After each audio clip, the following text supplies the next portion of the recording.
प्यारे साथियों नमस्कार। मैं कौशिक नौगाई आपके अपने YouTube channel no confusion sir में एक बार फिर स्वागत करता हूँ। साथियों, बहुत सारे साथियों ने मेरे से शिकायत की कि सर आप बोर्ड के आगे खड़े हो जाते हो तो कुछ दिखता नहीं है। एक्चुअली में ये पढ़ाई लिखाई के टॉपिक नहीं है, क्योंकि पढ़ाई लिखाई के जब टॉपिक होते हैं तो हम सबसे पहले साइड में खड़े होकर के हमें कहते हैं भाई इसका स्क्रीनशॉट ले लो। तो अगर आपने भी इसका भी स्क्रीनशॉट लेना है तो साथियों ले सकते हैं। मैं कुछ सेकंड के लिए आपसे दूर हो जाता हूँ, आप देख लीजिए प्लीज एक बार, है। आई होप सो आपने खींच लिया होगा।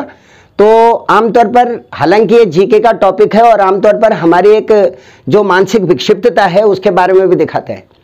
मैं एक्चुअली आपका ध्यान ले जाना चाहता हूँ, आज से करीब करीब 28-29 दिन पहले जो दिल्ली का इलाका है जिसको हम शाहबाद डेयरी के नाम से जानते हैं, वहाँ पर साथियों एक जघन्य हत्याकांड हुआ और वो इतना भयंकर हत्याकांड था कि आमतौर पर उसको पूरे जो जिसने भी सुना, जिन लोगों तक वो समाचार पहुंचा पूरे भारत के अंदर, सबके जो हृदय थे वो जो है कलेजा कहते हैं ना, मुंह को आ जाना, जिसको हम हार्ट रेंचिंग बोलते हैं। कहने का मतलब है आपका कलेजे का फट जाना। इतने भयंकर तरीके का वो जो है जघन्य हत्याकांड हुआ था। अब साथियों पहले तो मैं उसके घटनाक्रमों के कुछ उल्लेखों का बात करूंगा, उसके विषय में आपको बताऊंगा, और उसके बाद मैं आपसे ये कहूंगा कि यार जनरली ऐसा होता क्यों है, what are the reasons behind that. वो कौन से कारण होते हैं मोस्टली जिसकी वजह से ऐसा होता है। और ये मैं नहीं कह रहा हूँ, ये जो अलग अलग प्रकार के साइकेट्रिस्ट हैं, जो मनोचिकित्सक होते हैं, जो इस प्रकार के विकारों के बारे में जो है जानते हैं, जिन्होंने क्रिमिनल जो साइकोलॉजी है उसका अध्ययन कर रखा होता है, वो लोग इसके विषय में जो है जानकारी देते हैं। तो पहले मैं हल्का सा ये जो घटनाक्रम है जो आमतौर पर हमको बहुत ज़्यादा शर्मसार करता है साथियों, क्योंकि दुख इस बात का होता है कि सरे बाजार सबके सामने किसी लड़की को लगातार जो है चाकुओं से गोद दिया जाता है। ढेर सारे लोग वहां पर खड़े होते हैं, लेकिन आमतौर पर गजब की बात यह है कि कोई ऐसा जियाला वहां पैदा नहीं होता कि जैसे 8-10 लोग मिलकर के उस आदमी पे झपट जाए। साथियों वो अगर चाकू भी मारेगा तो कितनों को मारता, लेकिन हमारी बुजदिली ये रहती है कि हम देखते हुए मूक दर्शक बन करके गूंगे बहरों की एक फौज अपनी खड़ी करके और उसके बाद जो है फोटो बना लेंगे, वीडियो खींच लेंगे, लेकिन आमतौर पर उस व्यक्ति को रोकने का हम प्रयास नहीं करते।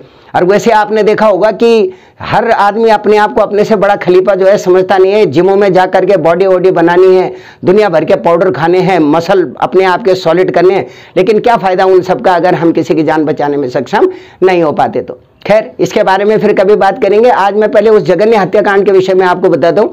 साथियों पहला पॉइंट आपका इसका है कि जो शाहबाद डेयरी हत्याकांड है ये आमतौर पर 28 मई को हुआ, और इसकी जो पूरी की पूरी जो शुरुआत थी वो आमतौर पर 15 दिन पहले जो है तैयार की गई थी, क्योंकि जो ये लड़का है ना साहिल, जो आमतौर पर एसी और रेफ्रिजरेशन का जो है मैकेनिक का काम किया करता था, इसने उस लड़की को मारने के लिए करे ये हरिद्वार गया था, तो वहां से वापसी में इसने एक चाकू खरीदा और वो चाकू लेकर के इसने इसको खत्म करने की जो योजना थी वो बना ली थी।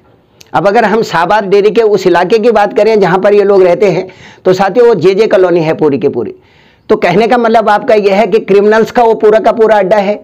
दुनिया भर के नशेड़ी वहां पर जो है भरे हुए होते हैं, और ऐसा कहा जाता है कि बहुत खतरनाक नशा जो है वो लोग करते हैं, और नशा करने के बाद जब पुलिस उनको पकड़ने के लिए आती है तो वो टॉयलेटों में जाकर के जो है छुप जाते हैं, और वो जो पब्लिक टॉयलेट होते हैं, और उनके साथियों हालत इतनी खराब है कि एक आम आदमी अंदर घुसने से डरता है, इतनी बदबू और इतनी भयंकर जो है गंदगी वहां फैली हुई होती है।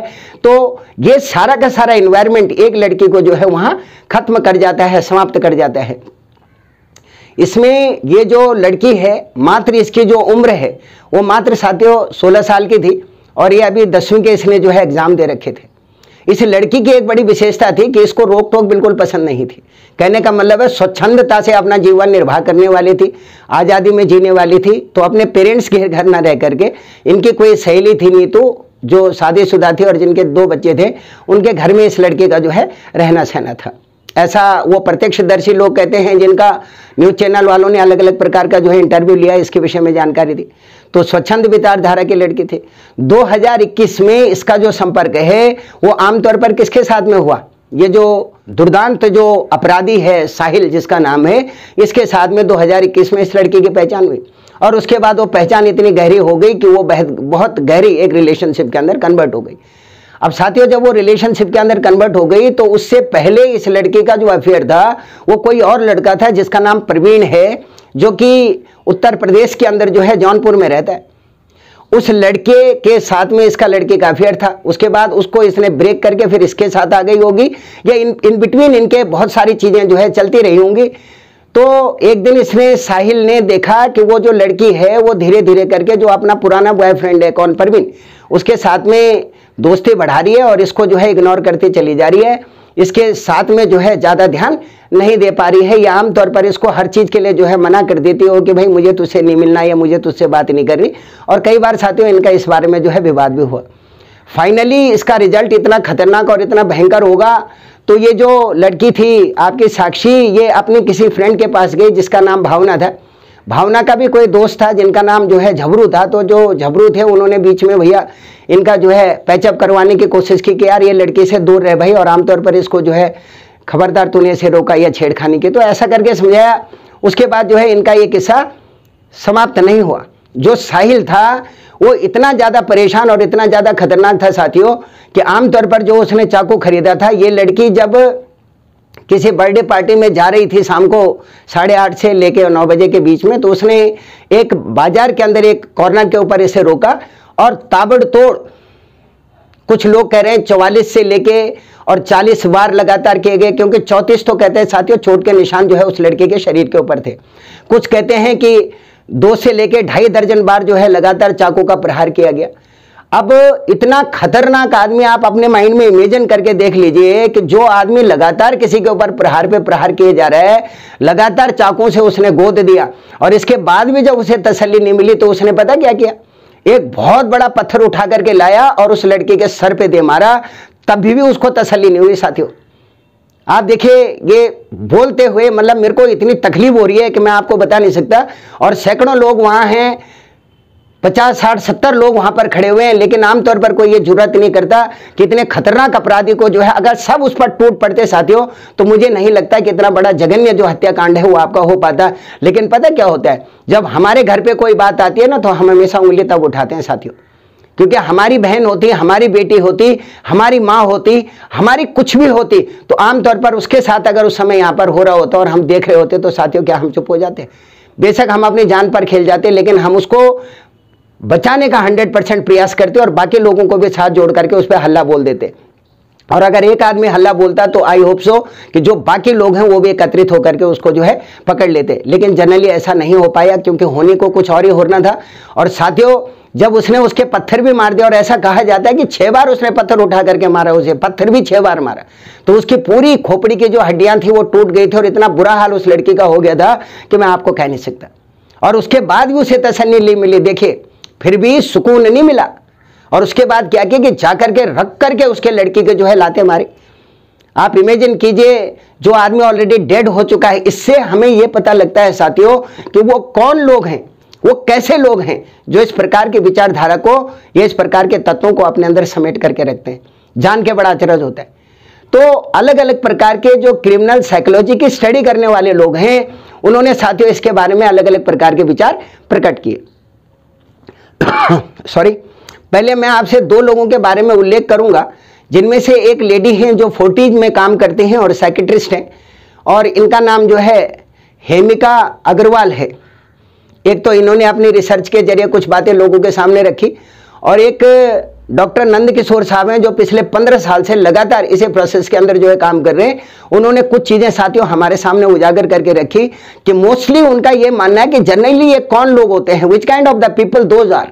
आखिर ये लोग कौन से हैं जो इतने दुर्दांत और इतने खतरनाक हो जाते हैं कि आमतौर पर तब तक किसी को जो है मारते रहते हैं जब तक वो बिल्कुल दुनिया से समाप्त होने का बावजूद का वजूद जब तक समाप्त नहीं हो जाता तब तक साथियों उसको मारते रहते हैं। आखिर कौन है ये लोग, कौन है ये लोग, कहां से आते हैं? तो मैं इसके बारे में आपको यह बताना चाह रहा हूं कि प्लीज अगर आपके सराउंडिंग में भी आपको इस प्रकार के नेचर के कोई व्यक्ति मिलते हैं, क्योंकि उनके सिम्टम्स हैं साथियों कि अगर ये चीजें उनके अंदर पाई जाएंगी तो इट मे बी पॉसिबल कि वो आदमी पर्सनैलिटी डिसऑर्डर का है, वो आदमी कंडक्ट डिसऑर्डर का है, या वो आदमी एंटी सोशल है, या क्रिमिनल साइकोलॉजी का आदमी है। उसके कुछ एलिमेंट्स मैं आपके सामने एक एक करके रखता हूं। प्लीज मेरी बात को बहुत गौर से सुनिए, क्योंकि ये समाज के अंदर एक प्रकार की चेतना का काम है साथियों। क्योंकि हमारे इर्द गिर्द में भी हमारी फैमिली के लोग होते हैं, हमारी फैमिली के बच्चे होते हैं, हमारे सराउंडिंग में हमारे रिलेटिव्स और दूसरे लोग होते हैं। तो हमें यह देखना है कि कहीं उस बच्चे के अंदर ये टेंडेंसी तो क्रिएट नहीं हो रही। मैं एक एक करके आपको बताता चला जाता हूं साथियों। नंबर फर्स्ट इसमें जो पॉइंट है कि आमतौर पर ये वो लोग होते हैं जो किसी को मार करके ना अपने अंदर खुशी महसूस करते हैं। कहने का मतलब है जितना किसी को मारते हैं इनको उतना मजा आता है जी। अंदरूनी तरीके से बड़े प्रफुल्लित होते हैं, बड़े खुश होते हैं कि वो यार मजा आ गया गुरु। ऐसा होता है साथियों। एज ए ह्यूमन होने के नाते आप हैं या मैं हूं, गुस्सा किसको नहीं आता? अरे हर किसी का टेम्पर लूज होता है ना सर, लेकिन कोई इस हद तक चला जाता है क्या कि किसी का इतना बुरा हाल हुए जो है करते? तो हमें हमेशा इस बात को ध्यान में रखना है कि क्या हमारे सराउंडिंग में ऐसे व्यक्ति तो नहीं है जो आमतौर पर क्या कर रहे हैं? क्या बोला मैंने आपको, क्या करने वो लोग? आमतौर पर वो व्यक्ति या वो सारे के सारे लोग जो किसी को चोट पहुंचा करके इंटरनली बहुत ज्यादा प्रसन्न हो जाते हैं, कहीं ऐसे लोग तो हमारे आसपास में नहीं है। हम क्या करते हैं, आपसे किसी से लड़ाई भी हो जाए कभी या हल्की हत्तापाई भी हो जाए, आप बाद में रियलाइज करते हो यार बताओ कितनी बड़ी गलती हो गई, मुझे ये काम नहीं करना चाहिए था। लेकिन वो लोग हैं साथियों कि after doing this kind of the act they feel very happy and very charming. बहुत बढ़िया लगता है उन्हें, वो यार गुरु मजा आ गया यार, ये तो भाई गजब हो गया, ऐसा इनका जो है दिमाग बन जाता है। एक नंबर। दूसरा साथियों, इनकी कुछ और चीजें क्या क्या हैं। आमतौर पर ये पर्सनालिटी डिसऑर्डर मैंने आपको बताया ये होता है जनरली। और नंबर दूसरा, ये क्या क्या करते हैं। नंबर पहला काम तो ये करते हैं, जितने भी छोटे बच्चे हैं ना साथियों उनको तंग करते हैं जी। यानी जो भी छोटे बच्चे मिले, चूंटी काट दी, बाल मरोड़ दिए, गर्दन मरोड़ दी, भाई जो है पैर खींच लिया, कपड़े फाड़ दिए, चूंटी काट ली। तो ये ध्यान में रखिए कि कहीं आपके बच्चे के अंदर तो ये टेंडेंसी क्रिएट ही नहीं हो रही। एक नंबर। दूसरा है साथियों कि आमतौर पर वो हमेशा जानवरों को बुरी तरह पीटते हैं। कहीं कोई डॉगी मिल गए, कहीं कोई और दूसरा एनिमल मिल गया तो पकड़ करके उसको तब तक जो है मारते रहना है, इतना हिंसक हो जाना है उसके प्रति जिसकी कोई गिनती नहीं। यार लोग मोस्टली साथियों, मैं तो जो है ये बोलने वाली बातें नहीं है बट टॉपिक आ रहा है, तो मैं पिछले 8-10 साल से जो करीब डॉग्स हैं उनके लिए भी काम करता हूँ। उनके लिए काम इसलिए करता हूँ साथियों कि वो एक मूक जानवर हैं और बेचारे कुछ बोल नहीं पाते, और मनुष्य के लिए जब भी करते हैं अच्छा ही करते हैं। तो उनको मैं खाना खिलाता हूँ जो मेरी बिसात है, जितनी मेरी औकात है, और उनका ट्रीटमेंट वगैरह करवाता हूँ। हालांकि बड़ी मुश्किल से मैं ये सब कर पाता हूँ, लेकिन क्या करें, बड़ी मजबूरियों वाली बात है। तो आमतौर पर मैंने ये देखा है कि वो इतने प्यारे होते हैं, इतने अच्छे होते हैं कि मैं शायद बहुत ऊंचा दर्जा है साथियों उनका, लेकिन हमें उन्हें पहचानने में जो है बहुत देर हो जाती है, बहुत परेशानी हो जाती है। क्योंकि हमने तो जनरली देखा भी है, लोग कुत्ता भी पालते हैं तो साथियों अच्छी ब्रीड का पालते हैं। कोई जो हमारे गली मोहल्ले में घूमने वाले जो कुत्ते हैं उनको साथियों कोई पालता नहीं है। वो जिसकी धैर्य पे जाकर के खड़े हो जाते हैं वही आदमी उनको या तो दुत्कार देता है या मार देता है या कुछ ना कुछ कर देता है। तो अगर आपने ऐसा कोई व्यक्ति आपके सराउंडिंग में है, ऐसा कोई इंसान आपके सराउंडिंग में है जो साथियों जनरली क्या है, जानवरों को बहुत बुरी तरह से मारता है, तो उसके अंदर भी ये पर्सनालिटी डिसऑर्डर जो है क्रिएट होता है, क्रिमिनल साइकोलॉजी उसके अंदर भी क्रिएट होता है। ऐसा आदमी जो लगातार नियम कानून तोड़ता है साथियों, जो कायदे कानून नहीं मानता, चाहे वो सरकार के हों और चाहे घर के हों, जो हर प्रकार के कायदे कानूनों को तोड़ने का प्रयास करता है, वो व्यक्ति भी जो है इसी प्रकार का पर्सनालिटी डिसऑर्डर का शिकार रहता है, जो आगे एक खतरनाक जो है क्रिमिनल बन सकता है। उसके बाद साथियों धोखा देने की मानसिकता, यानी हमेशा अपने दिमाग में ये रहना है कि भैया चीट करना है लोगों को यार कैसे न कैसे करके। जैसे हम कहते हैं ना कि यार गुरु खर्चा बढ़ गया है तो क्या करे यार, 4-6 बच्चे कहीं और ट्यूशन के मिल जाएं तो भाई उन्हें पढ़ा लें, कहते हैं ना हम ये बात है, या कहीं यार कोई पार्ट टाइम काम मिल जाए तो वो कर लें यार, क्यों घर की स्थिति ठीक नहीं है। तो ये क्या करते हैं, ये कहते हैं यार मुझे चीट करना है किसी न किसी को, पैसे लेने और वापस नहीं करने। तो या कुछ भी ऐसी धोखाधड़ी जिसमें 420 आपकी क्रिएट हो, तो साथियों ये धोखा देने की इनकी मानसिकता होती है। ये चोरी करते हैं, अमूमन ये बच्चे चोरी करते हुए आपको जो है पाए जाएंगे। उसके बाद नशा करते हैं साथियों ये, और हमेशा किसी दूसरे बच्चे को तंग या परेशान करने की कोशिश करते हैं, उसको बुली करते हैं। स्कूलों में आपने देखा होगा जो छोटे छोटे बच्चे हैं 9वीं 10वीं 11वीं में पढ़ने वाले, वो घर स्कूल में एक अपने साथी से अगर तू मैं हो गई तो बाहर से 11-12 जो है मुस्टंडे लेकर के जो एंटी सोशल एलिमेंट होते हैं उनको लेके स्कूल पहुंच जाते हैं और उस लड़के को पिटवा देते हैं। तो ये किस बात को क्रिएट करता है, इट क्रिएट पर्सनालिटी डिसऑर्डर। बाद में वही इतना खतरनाक अपराधी के रूप में भी जो कन्वर्ट हो सकता है, मतलब इट मे बी पॉसिबल, इसकी संभावनाएं साथियों ज्यादा हैं। ये मैं नहीं कह रहा हूं बल्कि वो लोग कह रहे हैं जिन्होंने इस फील्ड के अंदर अपनी पूरी जिंदगी निकाल दी। और इसका एक तत्व और है साथियों कि आमतौर पर इनके दिमाग में हमेशा कुछ ना टॉक्सिन चल रहे होते हैं। टॉक्सिन का मतलब आप जानते हो, खुरापात। ऐसी चीजें, जैसे हमारी बॉडी में साथियों बहुत सारे टॉक्सिन हो जाते हैं ना, तो उसके बाद उसको क्या किया जाता है, साफ किया जाता है उन टॉक्सिन्स को। जैसे पेट के अंदर बहुत गंदगी इकट्ठी हो गई तो उसके लिए कोई मेडिसिन लेकर के और उसको जो है एक्सक्रीट किया जाता है। तो ऐसे ही इनके दिमाग में इतने टॉक्सिन जो है भर चुके होते हैं कि आमतौर पर कहीं ना कहीं वो इतने सारी चीजों के अंदर कुछ ना कुछ करने की जो है कोशिश करते हैं। इसी को हम कंडक्ट डिसऑर्डर भी कहते हैं, इसी को हम साथियों रेड प्लेग के नाम से भी जानते हैं, और इसी को हम पर्सनैलिटी डिसऑर्डर के नाम से भी जानते हैं। और अगर 18 साल तक ये स्ट्रेस लगातार बच्चे के अंदर जो है बना रह रहा है, लगातार बच्चा जो है इसकी चपेट में आ रहा है, तो साथियों हमें ध्यान रखना चाहिए कि कहीं हमारा बच्चा कुछ गलत या किसी गलत क्षेत्र के अंदर तो नहीं जा रहा, हमारा भाई किसी गलत क्षेत्र में तो नहीं जा रहा, या हमारी बहन किसी गलत क्षेत्र में तो नहीं जा रही। हमें इस चीज़ का विशेष तौर पर ध्यान रखना पड़ता है। और एक और खास बात है साथियों कि जब ये लोग इस प्रकार के जो है सिस्टम में आ जाते हैं तो ना इनके अंदर एक और टेंडेंसी क्रिएट होती है, वो है न सुनने की आदत, नो एक्सेप्ट एनी रिजेक्शन। मैं आपको एक एग्जांपल देता हूं कि अगर जो साक्षी नाम की जो लड़की थी, उसको जब जो है इस लड़के ने प्रस्ताव रखने के बाद कहा कि नहीं तूने मेरे साथ ही रहना है, उसने कहा बिल्कुल नहीं, तो मेरी जिंदगी से दूर चला जा भाई, मेरे साथ में तेरे को रहने की जरूरत नहीं है। ये चीज इसको एक्सेप्ट नहीं थी। यहां से इसके अंदर वो जो खतरनाक, जो अभी मैं आपसे कह रहा हूं कि क्रिमिनल साइकोलॉजी का जो इंपैक्ट है, वो इसका 7वें आसमान पे चला गया, और तभी इसने इतना भीभत्स और इतना खतरनाक साथियों काम किया, जिसका एग्जांपल आपके सामने है। मैं आपको बता रहा हूं तो मैं इंटरनली बहुत मेरे को जो है शेकिंग हो रही है, अंदर से मैं बहुत बुरी तरह से कांप रहा हूं। मुझे समझ नहीं आ रहा कि ऐसे भी लोग हैं जिन्होंने मनुष्य का रूप धारण कर रखा है, लेकिन जो इतने बड़े बड़े क्राइम कर लेते हैं। एक और चीज साथियों इन्होंने हमें बताई कि आमतौर पर ये कौन लोग होते हैं जिनके अंदर हताशा है, घृणा है, ईर्ष्या है, अहंकार है। और ये बातें पता किन्होंने बोली है? एक बहुत बड़े साइकियाट्रिस्ट हैं जिनका नाम आपका जो है मोहित भुट्टा साहब हैं, ये मनोचिकित्सक हैं, और इन्होंने कहा कि ये वो व्यक्ति होते हैं कि ये साथियों तब तक किसी को किल करते रहते हैं जब तक वो आदमी का वजूद इस दुनिया से मिट नहीं जाता। तो ये साहिल जो है, ये जो दुर्दांत अपराधी जो साहिल है, ये भी उन्हीं में से एक है। इसमें जाति धर्म या ये या वो या मैं इसकी कोई बातें नहीं करूंगा, क्योंकि अपराधी साथियों अपराधी होता है, चाहे वो किसी भी धर्म का हो, किसी भी जात का हो, उसकी कोई दूसरी जात नहीं होती, वो सिर्फ अपराधी होता है, इसको छोड़ करके, और वो बाकी कुछ नहीं हो सकता। तो ऐसे व्यक्तियों को कठोर से कठोर जो है सजा मिलनी चाहिए, ताकि समाज को कम से कम ये सबक जो है मिल सके। तो साथियों ये वीडियो आपको कैसी लगी? मैं ऐसी बहुत सारी रोचक चीजें आपके सामने लगातार आगे लेकर के जो है आता रहूंगा। मैं कौशिक नौगाई आपसे एक ही विनती करता हूं साथियों कि यार प्लीज हमारे ऊपर भी थोड़ा जो है रहम करो, इस गरीब के ऊपर भी थोड़ा रहम करो साथियों, और प्रयास ये करो कि इसको मैक्सिमम लोगों तक शेयर करो साथियों, क्योंकि ये जानना हर व्यक्ति के लिए बहुत ज़्यादा जरूरी है। और हमें ये भी सोचना है कि हमारे ही घर के अंदर कहीं कोई ऐसी चीज़ तो उत्पन्न नहीं हो रही जो आमतौर पर किसी अपराधी को पैदा कर रही हो।